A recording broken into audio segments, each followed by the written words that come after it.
Bienvenue au village du livre.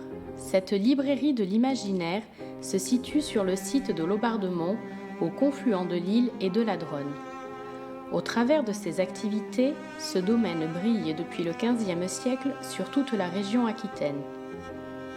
En effet, ce moulin à blé d'origine connut une période prospère lors de sa transformation en minoterie au XVIIe siècle, puis en huilerie jusqu'à la seconde moitié du XXe siècle.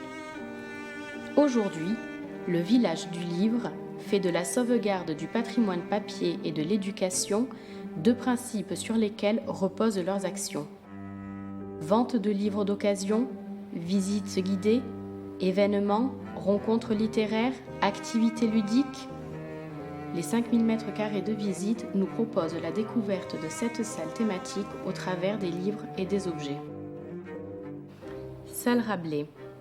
C'est ici le monde de la locomotion qui vous emporte. Un panel de différentes maquettes, de collections d'ouvrages, de trains, de voitures s'offre à vous. La marine, l'aviation, l'automoto et les chemins de fer émerveillent petits et grands. Dans la continuité de cette salle, découvrez l'ambiance mélodieuse du village. Présentation des disques 45, 33 et 78 tours classés par musiciens. Retrouvez également des partitions, des instruments de musique et de la littérature en rapport avec cette thématique. Salle Buffon. L'histoire se fait le maître mot de cette salle. Accédez à l'histoire naturelle, l'histoire régionale et l'histoire de France.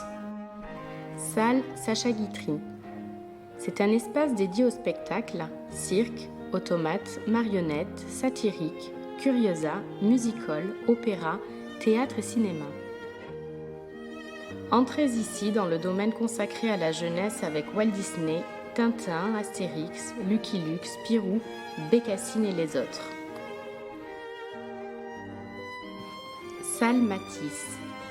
Cette salle est organisée en coursive où vous découvrirez dans l'ordre une présentation de cartes postales anciennes avec des livres s'y rapportant et un rayon archives, généalogie, héraldique.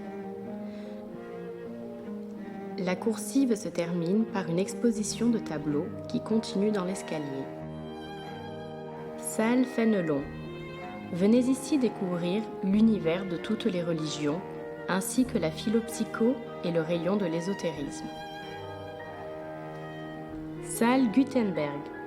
Découvrez la présentation d'une classe d'école ancienne avec tous les accessoires s'y référents, tels que les livres de lecture, les objets d'écriture et les tableaux pédagogiques. Salle Molière. Nous terminons la visite avec cette salle qui porte le nom de ce célèbre dramaturge qui aura marqué la comédie française. À vous la littérature, les romans, la poésie et tant d'autres genres littéraires. Il est à noter également que vous aurez pour vitrine dans cette enceinte la bibliothèque de M. Roland Dumas, ancien ministre des Affaires étrangères sous François Mitterrand. Une pensée collective dirigée vers la conservation de cette richesse culturelle participe à conserver l'histoire et vos souvenirs. Chaque visiteur a la possibilité d'acquérir une part de ce patrimoine et de participer ainsi à sa préservation.